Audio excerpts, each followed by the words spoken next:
on which the movement take place. Axes are the line around which the movement take place. If we are doing a pole dance, then it is called the pole is considered as an axis. Understand? Now, simple funda.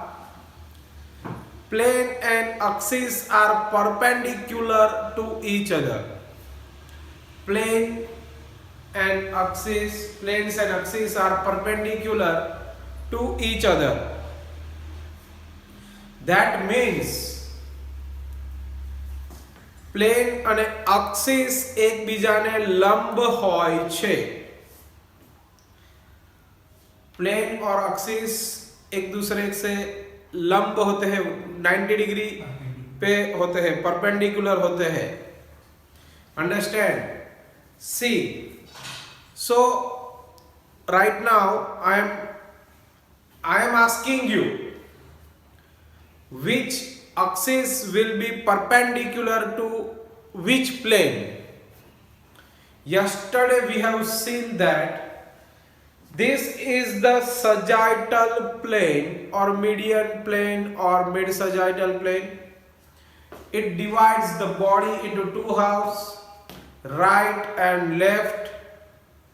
So which axis will be perpendicular to the sagittal plane? So this is sagittal plane. The axis which passes like this from here. Which axis it will be? Anybody? Horizontal. Perfect. Good. So this is sagittal plane. This is horizontal axis. Both are perpendicular to each other. Clear? Yes, sir. Yes. Now frontal plane. This is the frontal plane. So which axis will be perpendicular to the frontal plane? Sagittal axis or mid sagittal axis or median axis. Is it clear?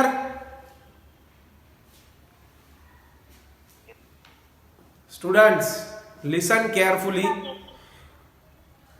Each and everything, whatever you are learning, every time we don't have sufficient materials that I can show you here, right? But some things you have to imagine. You have a brain. You have to develop your imaginary power.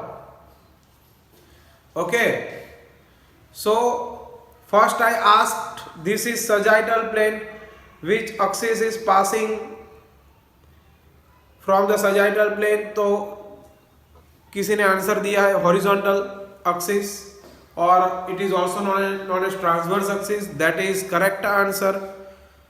अभी है frontal plane, तो वो ऐसे आता है, तो इधर से कौन सी एक्सिस आएगी 90 डिग्री पे? Sagittal, mid sagittal or median axis, right? Is it clear? Yes, sir. Yes. अभी बॉडी को ऐसे काटते हैं. So this is the plane. बहुत बड़ा चाकू है जो मेरे को इधर से काटते हैं. ऊपर से एक लाइन आती है मिड बॉडी के मिडल में से, इधर से, तो वो कौन सी एक्सिस होगी? No. Both, sir. That is median. No, median is like वो इधर से ऐसे जाती है, वो काटती भले इधर से है, लेकिन वो दो इधर आगे से वो प्लेन ऐसा है, और अब इधर हम कर रहे हैं ये वाली, ये 90 डिग्री पे नहीं आएगी, उसको बोलते हैं वर्टिकल एक्सिस और लॉन्जिट्यूडिनल एक्सिस, वर्टिकल एक्सिस और लॉन्जिट्यूडिनल एक्सिस। अंडरस्टैंड? समझ में आया? एग्जैक्ट मिडल में से पास होगी वो कौन सी होगी? वर्टिकल एक्सिस और लॉन्जिट्यूडिनल एक्सिस। इधर से पास होगी वो हॉरिजॉन्टल एक्सिस और ट्रांसवर्स एक्सिस। फ्रंटल प्लेन के इधर से आगे से जो पास होगी उसको बोलते हैं sagittal axis, mid sagittal axis और median axis. Is it clear everyone? Is it clear? Okay. कोई ने ना, किसी को नहीं आता है तो प्लीज पूछो, समझाऊंगा मैं बार बार, because this is virtual lecture. If somebody is there I can understand. Please come here. Again I am trying to make you understand. Okay? Sorry? Sagittal plane भी तो सीधे सीधे कट होता है ना, बट उसकी जगह वर्टिकल की मतलब 1 minute. See.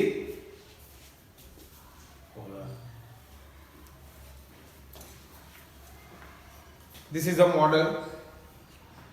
If I am cutting him from here,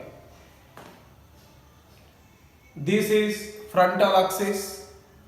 It will divide the body into two halves. Not two halves, means two halves means front and back, that is anterior and posterior. The axis means the surface is coming like this, means we can understand this is the surface and this is the axis.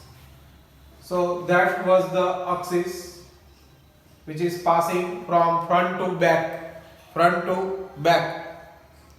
right? That is sagittal axis, median axis or mid sagittal axis. Understand? Yes, sir. Yes. If we are cutting him from here, body will be divided into two halves, right and left. So this will be your surface, and now the axis which passing to the perpendicular, that will be horizontal axis. Understand? This is the surface and my pen is the axis, right? Yes, sir. Now Yes, sir. yes, now horizontal plane means this is all horizontal plane. I am cutting from here, I am cutting from back. This is the horizontal plane, and what axis is perpendicular to the horizontal plane? That is called the vertical axis or the longitudinal axis, isn't it? Yes. Sure? Yes, sir. Yes, sir. Right? Yes, sir. Yes. Thank you.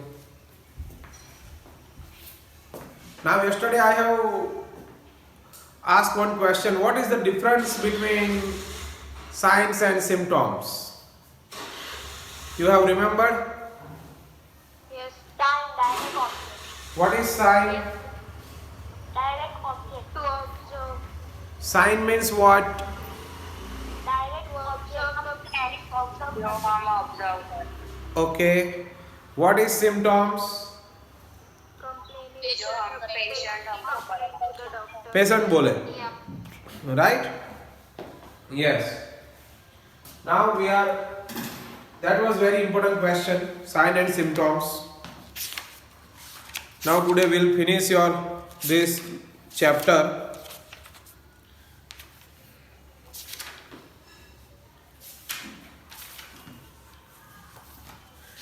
Yesterday I said that itis means inflammation. Itis means inflammation, ectomy.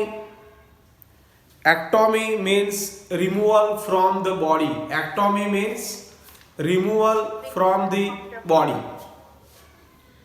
Otomy. Otomy means open and then close a hollow organ. Open and then close a hollow organ. Open करो અને પછી એને બંધ કરો. That is called the otomy.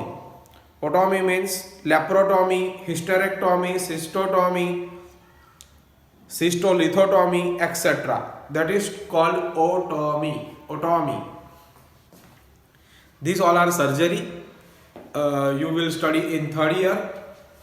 You will be studying in detail what is that surgery, how to do it, what are the complications, right? Here you have to remember it. Just itis means inflammation. It is very common. You have to you will listen itis so many times. Ectomy means removal from the body. Otomy means open and then close a hollow organ. You should not supposed to learn like that you are studying. Generally what we are doing, we are always thinking that we are studying and sometimes we don't remember. You think, you change your thinking. You think that you are studying for the knowledge. If somebody will ask me in the viva or examination, what will I answer? You should study like that. Then you can easily answer. First is itis. Itis means inflammation. Ectomy. Ectomy means removal from the body. Otomy. Otomy means open and then close a hollow organ. Ostomy. Otomy ostomy means open hollow organ and leave it open. ખુલ્લું રાખ્યું પછી ખુલ્લું જ રાખો, એને કહેવાય ઓસ્ટોમી. ઓસ્ટોમી. ઓમા. ઓમા means tumor. Oma means tumor. Oma. That is tumor. There are certain tumors names are here. Lipoma, osteoma, neurofibroma, hemangioma, carcinoma. These are generally cancer, right? It is known as tumor.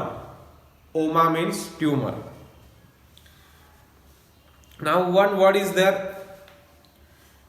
You might be puberty. What is puberty? If boys age are 13 to 16, they are puberty. They are in puberty age.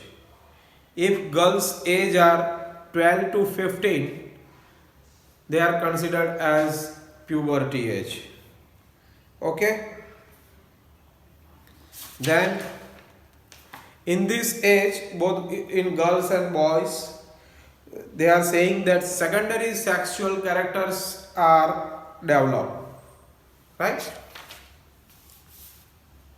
Diagnosis. Now you have to say me diagnosis and prognosis. What is the diagnosis and prognosis? Diagnosis means તમે doctor પાસે ગયા અને ડોક્ટરે કશું diagnose કર્યું, find out the cause.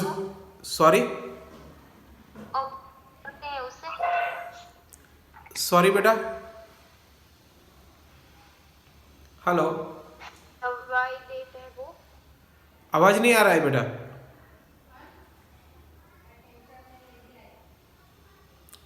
Speak louder. Hello, what is the question? Yes, diagnosis means निदान करવું. Yes, practically Gujarati भाषा में अगर हमारे पास कोई पेशेंट आता है और we are diagnosing something, means हम निदान करते हैं.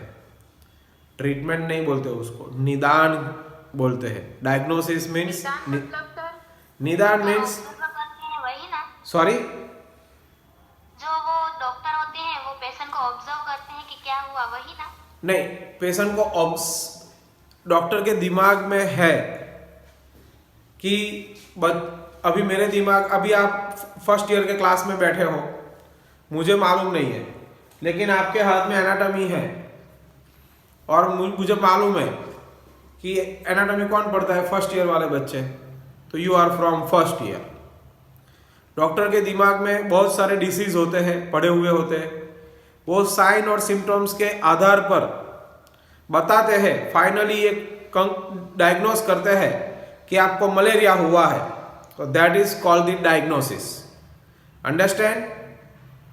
अगर आपको कुछ और हुआ है, फ्रैक्चर हुआ है, ऑर्थोपेडिक सर्जन एक्सरे को देखकर बता देते हैं कि फ्रैक्चर हुआ है, स्वेलिंग है, ये है, वो है, तो आपको पेन होता है, तो डायग्नोसिस बोलते हैं। क्या बोलते हैं? डायग्नोसिस। डॉक्टर आपको बताते हैं कि आपको क्या हुआ है। इधर बोलता है आइडेंटिफिकेशन ऑफ द डिसीज का आइडेंटिफिकेशन करते हैं, और determination of the nature of disease, और डिटरमाइन मीन्स डिसाइड करना, नक्की करना, of the nature of the disease, उसको बोलते हैं diagnosis. Second is prognosis. What is prognosis? Prognosis means जैसे कितना ठीक होगा, एक फोरकास्टिंग बोले तो जैसे बोलते हैं फोरकास्टिंग दी एटमॉस्फेयर, राइट? अंदाजा, राइट? यस, उसको बोलते हैं प्रोग्नोसिस। अभी कोरोना हुआ है तो now days 70% are recovering, that is called the prognosis. जो नया आया है स्ट्रेन लंदन वाला 2, उसमें है prognosis is 30%, means out of 100 70% are dying. Out of 170 patients are dying. Mortality rate means मृत्यु दर 100 को होता है तो 70 लोग चले जाते हैं, राइट? उसको बोलते हैं मोर्टालिटी रेट। और प्रोग्नोसिस मीन्स हमको उससे पता चलता है कितना ठीक होगा, राइट? अंदाजा, forecasting the probable course and ultimate outcome of the disease. Pyrexia means fever. अभी आप फीवर बोलोगे तो नॉट गुड पायरेक्सिया बोलने का, understand? Pyrexia means fever. Lesion means injury और circumscribed pathologic changes in the tissue. Lesion means injury, आपको कुछ injury हुई है, इधर किसी ने काटा है, तो that is called lesion in the forearm or the lower forearm or at the near the above the wrist, he had lesion above the wrist joint, that is called lesion means injury. Inflammation, very important, वो आपको आजू बाजू, आप अभी जब घर से निकलोगे आप वाइट एप्रॉन पहन के, तो आजू बाजू वाले हर रोज आके आपको पूछेंगे ये क्या हुआ, वो क्या हुआ। वो आपके पास क्यों आते हैं मालूम है? कोई बताएगा मुझे? सर आपकी आवाज कट रही है। अगर आप एप्रॉन लेके कॉलेज आ रहे हो, जो बड़ौदा में रहते हैं वो एप्रॉन लेके आएंगे, हर रोज पहन के आएंगे, एप्रॉन पहन के घर पे जाएंगे, तो आजू बाजू वाले लोग कुछ ना कुछ मेडिकल क्वेश्चन पूछेंगे। वो क्यों आते हैं मालूम है आपको? क्योंकि उसने वो पहना है इसीलिए। नहीं, ध्यान से सोचो। पूछताछ करने। क्या पूछताछ करने? यस, बताओ। वो क्या कर रहा है, कौन सी पढ़ाई कर रहा है वो? दूसरा, अगर आपको आंसर करना है तो बोलो 2 मिनट बैठो। क्या पूछ रहे थे आंटी? क्वेश्चन पूछ के चले जाओ अंदर। आंटी जस्ट 2 मिनट में आ रहा हूँ फ्रेश होके, बराबर। फिर मोबाइल में गूगल सर्च करके आप बता सकते हो, ठीक है? लेकिन ऐसा होता है कि आपको देखेंगे तो लोग आपको कितना आता है, आपको नीचा दिखाने की कोशिश करेंगे। That is normal human nature, understand? आप लोगों ने देखा होगा, आप जब छोटे होंगे, अभी छोटे ही हो, लेकिन फिर भी कोई आके, आपके मम्मी पापा के फ्रेंड्स कोई आके बोलेगा कि मेरा बच्चा इतना पढ़ता है, इतना परसेंटेज लाता है, तो आपके मम्मी पापा भी बाकी नहीं छोड़ेंगे, वो भी बोलेंगे मेरा बच्चा तो इतना पढ़ता है, इतने घंटा पढ़ता है, right. That is normal human nature, that is normal human psychology. कोई अपने को नीचा नहीं दिखाता है, राइट। जो भी ऐसे क्वेश्चन पूछते हैं ना, इधर से सुनो, इधर से निकाल दो, कीप क्वाइट, आंसर नहीं देने का, राइट। जो आंसर नहीं देता है ना, वही होशियार होता है। शांत रहो, होशियार लोगों को बोलने की जरूरत नहीं है। Physiotherapy is one of the best field, okay. Inflammation. What is inflammation? I show you. Suppose I am doing something which matchbox, और मेरे को जल जाता है, तो लाल लाल हो जाता है, और अभी ठंडी में फटाफट हम कुछ काम कर रहे हैं और कुछ इधर से घिस के जाता है जोर से, राइट। तो हमको कभी कभी वो एक लीसा टाप पड़ जाता है और सब हो जाता है, राइट। एक लाइन पड़ जाती है, तो उसको बोलते हैं, तो उधर क्या क्या होगा आज तक आपने सिर्फ देखा होगा, और कल से आप दूसरी नज़र से देखोगे, उसको बोलते हैं इन्फ्लामेशन। उसमें क्या क्या होता है? पहला तो रेडनेस होता है उधर, दूसरा स्वेलिंग होता है। रेडनेस आपको ऑब्जर्व करना पड़ता है, स्वेलिंग आपको दोनों हाथ ऐसे रखोगे तो दिख जाएगा कि एक बाजू स्वेलिंग है, एक बाजू नहीं है। दूसरा, तीसरा, उधर टेम्परेचर थोड़ा हाई होता है। अभी वो हाई होता है मीन्स आपको हाथ रखोगे तो आपका हाथ जल नहीं जाएगा, थोड़ा नॉर्मल बॉडी टेम्परेचर से दूसरी जगह पे थोड़ा गर्म रहता है, राइट। चौथा ये होता है फंक्शोलेजिया। आपको भाई चोट लगी है तो you can not move, you can not function, right. So functio laesa means loss of function, function उधर नहीं होता है, बराबर है। तो ये है इन्फ्लामेशन की, इसको बोलते हैं cardinal signs of inflammation, cardinal signs of inflammation. और obvious but obvious one more, पांचवा है पेन होता है उधर, लगा हुआ है तो पेन तो होगा ही। तो pen, swelling, redness, temperature and loss of function are the 5 cardinal signs of inflammation. उसको बेसिकली अनदर टर्म में बोलते हैं rubor, calor, dolor, functio laesa, rubor, calor, dolor and functio laesa, okay, yes, ऐसे ही बोलते हैं। और tumour, tumour means swelling, rubor, calor, tumour, functio laesa, rubor, calor, dolor, dolor भी एक है, राइट। डॉलर को पेन बोलते हैं। फिर what is inflammation? It is the local reaction of the tissue to an injury और any abnormal stimulation caused by physical, chemical और biological agent. ऐसा लगने से ही होता है, ऐसा नहीं कोई केमिकल गिर गया, कुछ जल गए आप तो भी ऐसा होता है। फिजिकल, कुछ किसी ने मारा जोर से तो भी आपको लाल लाल हो जाएगा, स्वेलिंग हो जाएगा। बायोलॉजिकल, अंदर से कुछ हो रहा है बॉडी के अंदर तो भी हो जाएगा। तो उसको बोलते हैं, अभी आप जिम में एक्सरसाइज की बहुत सारी तो मसल स्पाज्म हो जाएंगे, that is sometimes converts into inflammation also, right. So inflammation is a local reaction of the tissue. Local reaction means अभी आप घड़ी पे मारोगे तो घड़ी ही टूटेगी, सिंपल है, तो लोकल होगा, इधर चश्मा नहीं टूटेगा। आप इधर मारोगे तो इधर ही दर्द होगा और इधर ही कुछ जलेगा बलेगा, जो भी होगा इधर होगा। Local response of living mammalian tissue to injury, due to injury is called the inflammation, and there are 5 cardinal signs: pain, swelling, temperature, redness and fungiolegia, heat and fungiolegia. Now edema. What is edema? Today I am going to teach you very important question.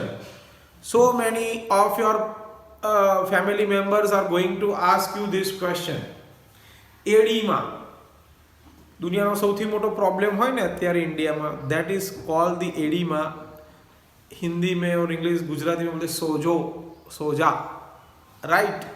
तुमने घना लोगों आवीने आप घर पे जाओगे तो काफी लोग आपको पूछते रहेंगे ये पैर में सोजा आ गया बेटा, क्या है ये सोजा क्यों आ गया है. कुछ लोग तो ये पूछते क्यों आ गया है, राइट. उनका क्वेश्चन ये होता है क्यों आ गया है. तो I will try to make you understand. Basically see, टांकी में पानी होता है. नीचे भी टांकी है, ऊपर भी टांकी है. 10 माले की बिल्डिंग के ऊपर भी टांकी है. अभी नीचे की टांकी से पानी ऊपर जाएगा कि नहीं जाएगा विदाउट मोटर? जाएगा कि नहीं जाएगा? हाँ, नहीं जाएगा. Very simple. लेकिन ऊपर से नीचे विदाउट मोटर आएगा कि नहीं आएगा? आएगा. Same exactly, because of gravity. ऊपर से कुछ भी डालो तो नीचे आता ही है, नीचे से ऊपर नहीं जाता है. Now I am standing here, तो ऊपर से जो ब्रेन से लेकर पूरी बॉडी में से जो ब्लड है, वाटर है और so many liquids are there, वो सब नीचे तो जाता है, ऊपर नहीं जाता है. और ऊपर जाएगा तो कब जाएगा? How many hearts we have? Heart? Yes. How many heart we have? One. This is the calf muscle. I show you. This is calf muscle. Can you see this? Yes. Yes, sir. It is called the another heart in the body. Sir, repeat it. This is the calf muscle. It is called the another heart of the body. Understand? Yes, sir. Yes, sir. Now, if it is possible, then move your ankle. आपका पंजा हिलाओ और दूसरे हाथ से वो calf muscle को touch करो तो वो हिलेगा. Do it. Yes, sir. What you have to do? See, move your ankle and hold here. पूरा मूवमेंट होगा. You can feel some movements in the calf muscle. Yes? Yes. Yes. In that calf muscle, that particular area is containing veins and it has so many closing and opening doors. You understand like that. काफी उधर क्या बोलो valve होते हैं. वो कब खुलते हैं? When you are moving your ankle or when you are walking properly, when your ankle movement is proper, that time जो ऊपर से नीचे पहुंचा है वो अपने आप वापस ऊपर जाएगा. Is it clear? Yes. Yes. Yes. अभी ओल्ड एज में काफी लोगों का चलना थोड़ा कम हो जाता है और वो पूरे दिन बैठे रहते हैं. एंकल की मूवमेंट भी नहीं करते हैं. दूसरा, किडनी भी धीरे धीरे काम करना बंद कर देती है, कम काम करती है, तो उसकी वजह से भी स्वेलिंग आता है. तो आप कम काम कर रहे हो, कम वॉकिंग कर रहे हो और पूरे दिन बैठे रहते हो तो ऊपर से नीचे तो आ जाएगा लेकिन नीचे से ऊपर नहीं जाएगा और उसकी वजह से ये स्वेलिंग होता है. और उसकी बेसिक डेफिनेशन एडीमा की ये है, आप उसको टच करोगे ना कभी कभी तो ऐसा खड्डा भी पड़ जाएगा, इधर नहीं है, आई एम नॉर्मल राइट, आप उनके पैर को टच करोगे ना तो थोड़ा डिप्रेशन बोले तो खड्डा जैसा हो जाएगा, उसको बोलते हैं पिटिंग एडिमा और वो दुखता भी है। Pitting oedema is painful, non pitting oedema is not painful. Non pitting oedema means there is a swelling but if you press it there will not be any depression means थोड़ा खड्डा जैसा, अगर आप दबाओगे तो खड्डा नहीं होएगा, अगर दबाने से खड्डा होता है तो उसको बोलते हैं pitting oedema. Understand? See, I am teaching you very important questions. These are very important Viva questions. If you answer some faltu questions, no, then they will ask some intelligent questions. These all are intelligent questions. So you have to understand. Right? This is called the edema. Edema means abnormal accumulation of the fluid in the interstitial tissue spaces and serous cavities. You will come, this definition will come in second year pathology. Edema, abnormal सोजा जो हो जाता है, पानी पैर के अंदर पानी भर जाता है, that is not normal due to any reason, but that is not normal, कोई भी कारण हो लेकिन वो नॉर्मल नहीं है। तो एबनॉर्मल एक्यूमुलेशन मीन्स इकट्ठा होना, abnormal accumulation of the fluid in the interstitial tissue spaces और serous cavities is known as the edema. There are two types of edema, pitting edema, non-pitting edema. In pitting edema, when you press, there will be a depression and it will be a painful. In non-pitting edema, if you touch it or press it, there will not be any depression and it is not painful. Now,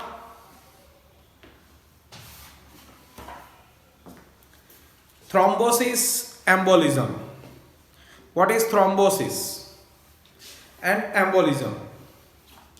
Basically, पानी की pipe में से हम पानी पसार करेंगे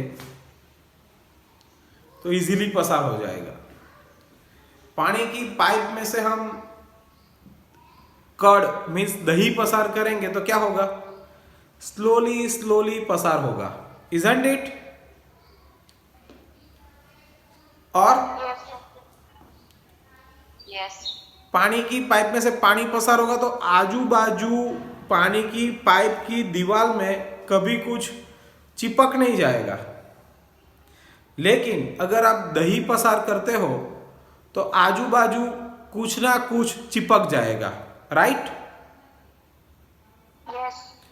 ऐसे ही Yes, sir. Yes. ऐसे ही बॉडी के अंदर आर्टरीज में से ब्लड पसार होता है, वेन में से पसार होता है। अगर ब्लड ज़्यादा होता है, थिक होता है, तो वो कोलेस्ट्रॉल उसमें ज़्यादा होता है तो आजू बाजू कहीं ना कहीं वो कोई भी कारणवश चिपक जाता है। फिर दूसरा आता है तो उसके ऊपर चिपकता है, तीसरा आता है तो भी उसके ऊपर चिपकता है। धीरे धीरे पूरा एक गट्ठा हो जाता है, पूरा एक मास जमा हो जाता है, उसको थ्रोम्बोसिस बोलते हैं।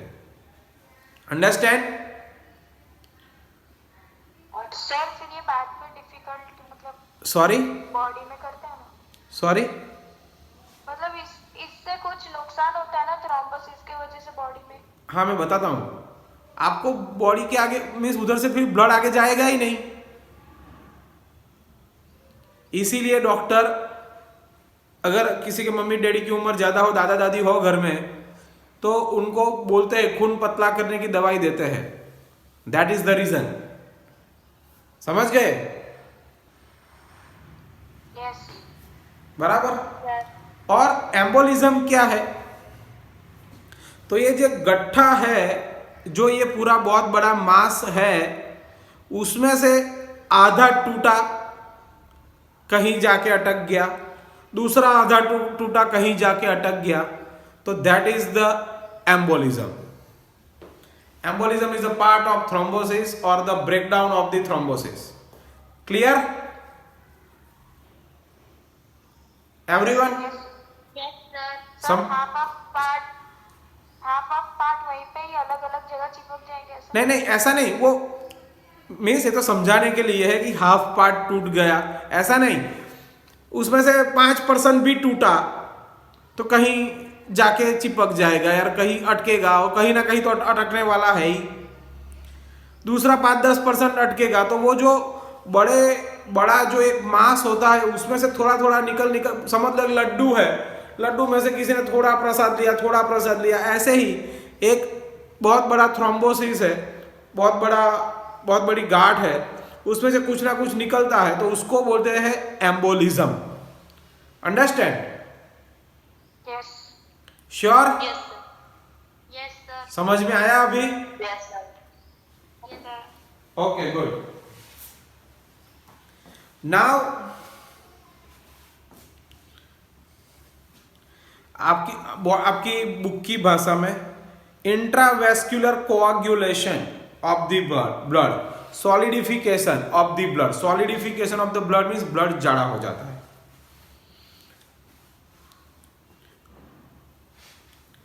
Embolism means occlusion of the blood vessels by a detached and circulating thrombus. उसको सर्क्यूलेटिंग थ्रोम्बस भी बोलते हैं क्योंकि आर्टरी के अंदर, वेन के अंदर ये जो थ्रोम्बस हुआ है वो घूमता भी है, चिपक गया ऐसा नहीं, वो इधर अभी है, इधर सब कुछ जमा कर रहा है. कुछ ब्लड प्रेशर बढ़ा तो ये पूरा आगे चला गया, आगे गया कहीं जाके अटक गया, उसमें से 10-20% टूटा भी वो कहीं और जाके अटकेगा, तो उसको बोलते हैं सर्क्यूलेटिंग थ्रोम्बस ऑल्सो. और बेसिकली जो पार्ट्स थ्रोम्बस से अलग होते हैं उसको एम्बोलिज्म बोलते हैं. Right? Then next is haemorrhage. What is haemorrhage? Haemorrhage is bleeding. Haemorrhage means bleeding, blood निकलना, कहीं कुछ लगा है और ब्लड निकल रहा है, that is called the haemorrhage. Basically you must have seen heard that brain haemorrhage, right? Brain haemorrhage, उसकी वजह से वो brain haemorrhage is the reason for the stroke. You might have seen on screenshot on your screen that stroke Vadodara it is written, right?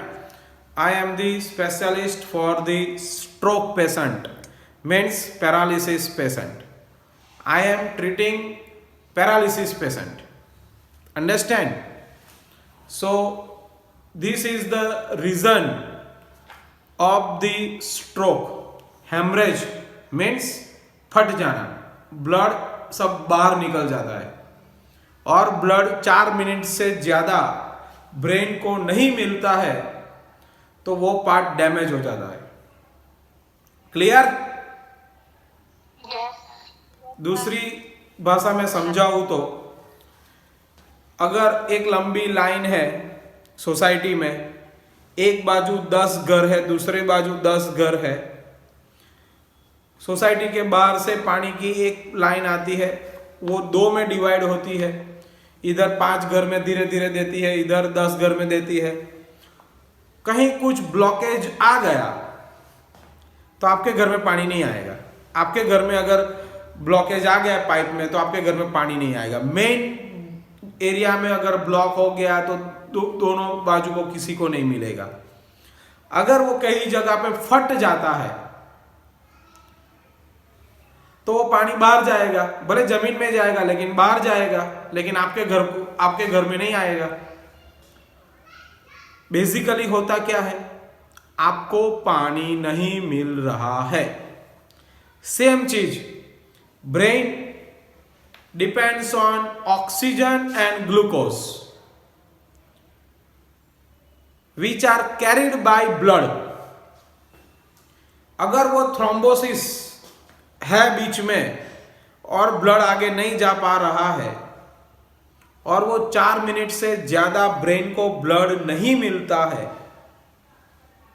तो आपका वो part damage हो जाएगा और उसको बोलते हैं इस्चेमिक स्ट्रोक। अगर वो फट जाता है तो उसको बोलते हैं हैमरेज, और हैमरेज हुआ तो भी ब्लड तो बाहर निकल गया लेकिन घर में तो ब्रेन तक तो पहुंचा नहीं, तो उसको बोलते हैं haemorrhagic stroke. Isn't it? Yes sir. Yes sir. उसमें पैरालिसिस होता है। व्हाट इज सर वो पार्ट कभी ठीक नहीं होगा? सॉरी, नहीं जो नहीं बेटा, brain cells are not reversible. अगर हम इंजेक्शन लगाते हैं इधर, या हम इधर से कोई वो खून लेके जाते हैं हमारा ब्लड टेस्ट के लिए, तो वो जो छोटा सा हॉल पड़ गया उसको हम ऑपरेशन नहीं करवाते हैं, वो अपने आप ठीक हो जाता है, राइट? Yes sir. यस। तो उसको बोलते हैं this cells are reversible. But brain में ऐसा नहीं है।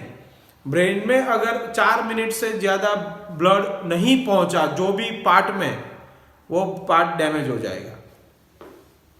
तो and brain cells are not reversible, तो वो उसका काम करना बंद कर देगा। Generally your left brain handles or controls your right side of the body. This is my right, this is button to right side.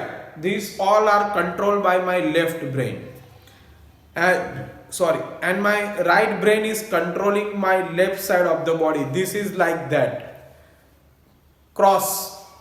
Understand? Yes sir। Yes, Right brain controls the left side of the body, left brain controls the right side of the body. Yes?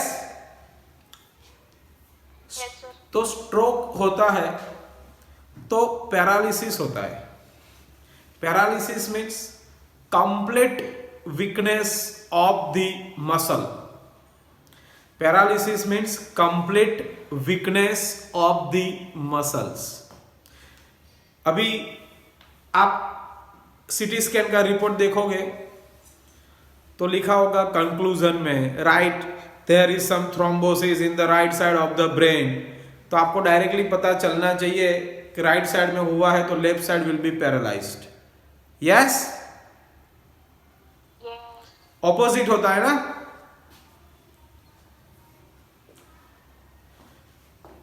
फिर अगर एक हाथ और एक पैर paralysis है, half side of the body paralysis है, तो उसको बोलते हैं hemiplegia. If half side of the body are paralysed, it is called the hemiplegia. If both hands and both legs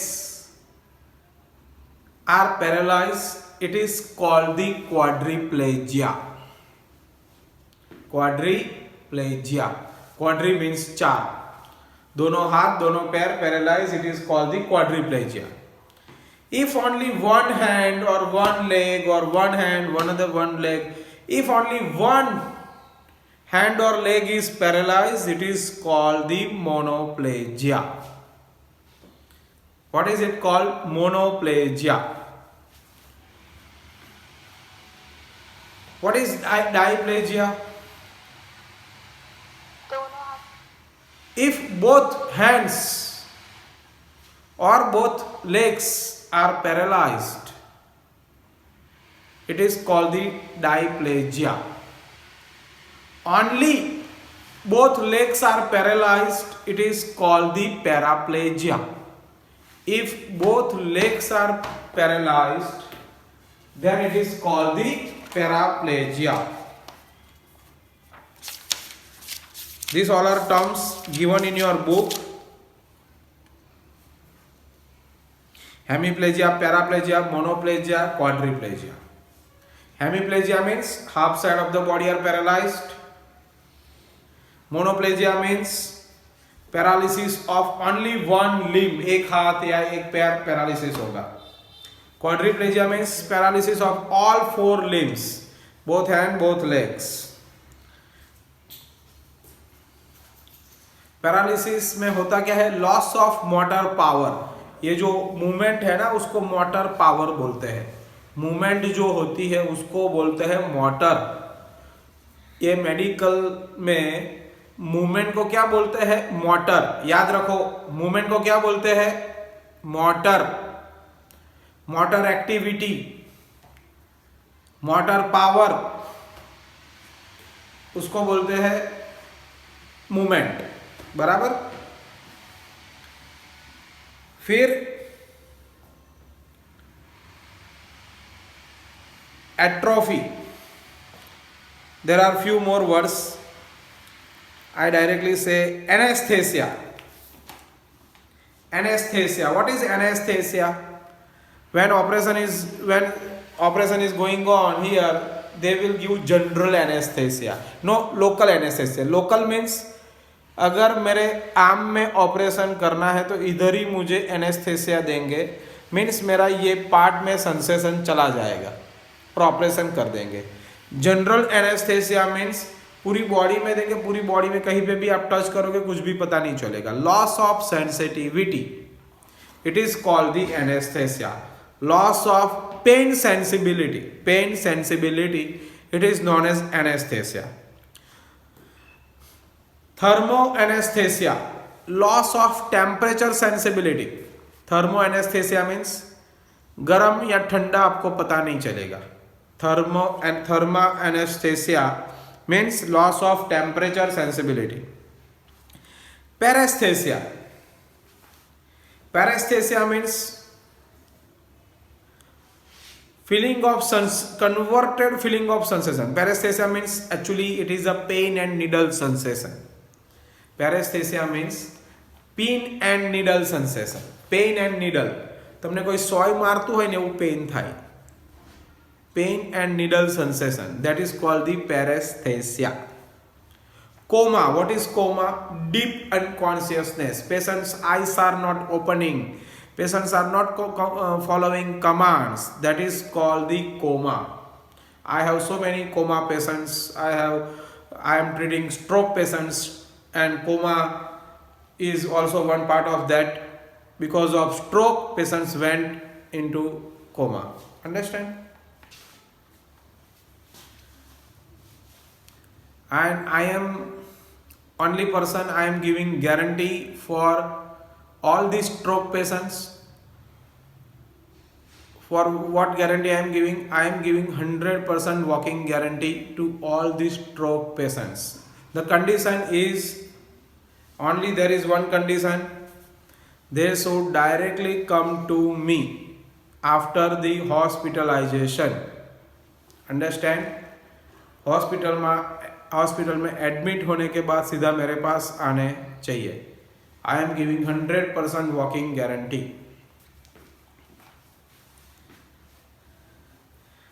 therapy means what? Therapy is a medical treatment, nothing else.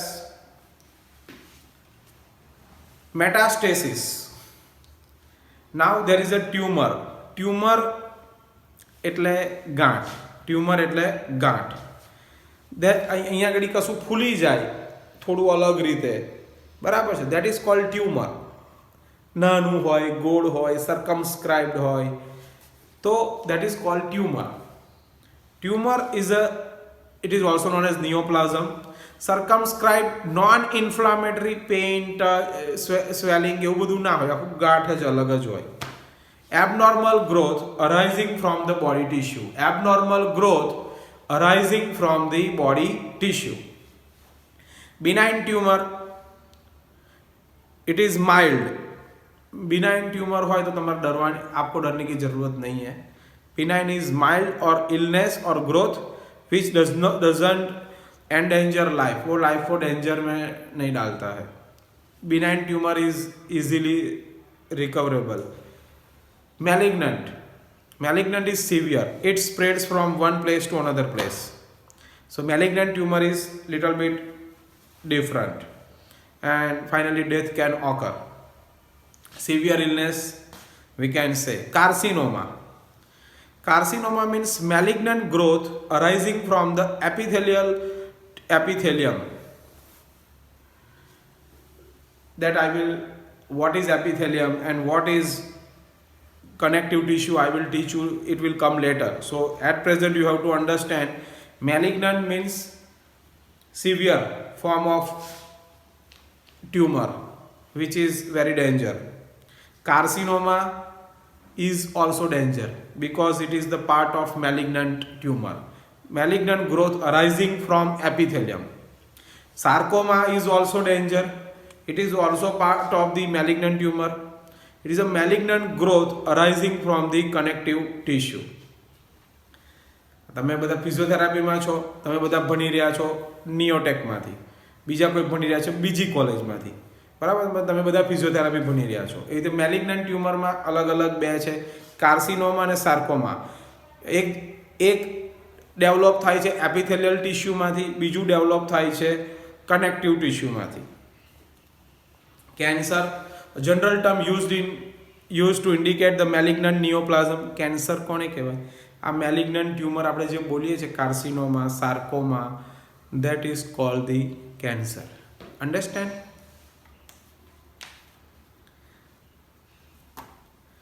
Convulsions means the recovery period between the end of the disease and the restoration of complete health. That is a recovery period. તમને જ્યારથી problem થયો અને જ્યારે તમે complete recover થયા વચ્ચેનો સમય ડૉક્ટરે ડાયગ્નોઝ કર્યું, ટ્રીટમેન્ટ ચાલુ કરી, ત્યાંથી તમે કમ્પ્લીટ રિકવર થાવ ત્યાં સુધીના સમયને કહેવાય છે કોન્વલ્સન્સ. Now, necrosis. Necrosis means local death of a tissue or organ due to irreversible damage to the nucleus. Particular ભાગ ડેમેજ જ થઈ જાય અને એ સુકાઈ જાય, ડેથ થઈ જાય, નેક્રોસિસ, બરાબર છે? Due to irreversible damage to the nucleus. Degeneration. What is degeneration? Degeneration means complete deterioration, એટલે ડાઉન જ જવું. ડિટોરિએશન મીન્સ ડીજનરેશન મીન્સ ઘૂંટણનો ઘસારો, તો એને કહેવાય ડીજનરેશન. ડીજનરેશન મીન્સ, રીજનરેશન મીન્સ ડેવલપ થાય, ફરીથી ડેવલપ થાય. ડીજનરેશન મીન્સ ગયું. હવે ઘણીવાર તમને લોકો પૂછશે ઘૂંટણ બહુ દુખે છે, કેમ દુખે છે, એની કોઈ દવા ખરી? દવા ટેમ્પરરી હોય. આપણે કેવી રીતે સમજાવવાનું? हम कैसे समझा सकते हैं लोगों को? गाड़ी में टायर होते हैं, टायर घिस जाते हैं तो पंचर होना शुरू हो जाता है. स्टार्टिंग में भी पंचर होते हैं. तो हम अच्छे हैं तो हमको कभी ना कभी कुछ ना कुछ कॉलेज में या स्कूल में लग जाता है. सेम टायर अच्छा होता है तभी भी पंचर होता है. धीरे धीरे धीरे आप चलोगे चलोगे चलोगे, गाड़ी चलाओगे, टायर घिस जाएगा, फिर ज़्यादा पंचर होगा. एक टाइम ऐसा आएगा you can not use that tyre. Same thing happens in the knee joint. That is called the degeneration. Understand? Yes? Yes. Very simple. So basically there is no treatment for the degeneration. You have to change your knee. उसको बोलते हैं total knee replacement or total hip replacement. You have to replace that part. Very simple. My father has undergone the TKR, total knee replacement. He has just undergone that TKR. Now infarction. Now there are 4 more words are there. You have another lecture? Yes. Okay, fine. Yes, sir. You understand everything today? Yes. Today? Yes, sir. Okay. Please see yesterday lectures. I am uploading after 5 or 10 around 4 o'clock. I am uploading on YouTube. Please subscribe this channel. You will get all my patients recovery. You all are physiotherapists. You will also come to know how to treat the patient. You will also come to know how I am treating the patient. You will come to know patients are recovering very fast, and I am also uploading the lecture. So please subscribe that channel, okay? Yes, sir. And please like the video also and give some comments also, please. Okay? Whatever you want to write, you write. Okay? Okay, sir. Okay, 1 minute.